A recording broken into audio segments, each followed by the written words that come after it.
Hi, my name is Dr. Kim McCoy. I'm a holistic chiropractor from San Francisco, California, and this is how to use herbs to lower blood pressure. The first thing to remember, of course, if you have high blood pressure, is that you should make sure you are under the care of a medical doctor because it can be a very serious condition. And also, if you're taking blood pressure medications, make sure to consult with your doctor to make sure that the herbs you may be interested in are not going to conflict with the medications that you're taking.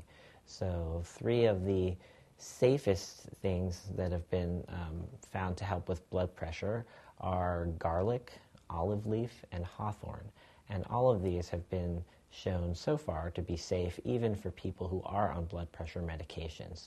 So you can take, garlic is available in capsule form as a supplement, but it's also a good idea to just go ahead and start using it more and more in your general cooking, as with the olive leaf. And hawthorne is an herb and a berry, which is usually found in capsule or tea form.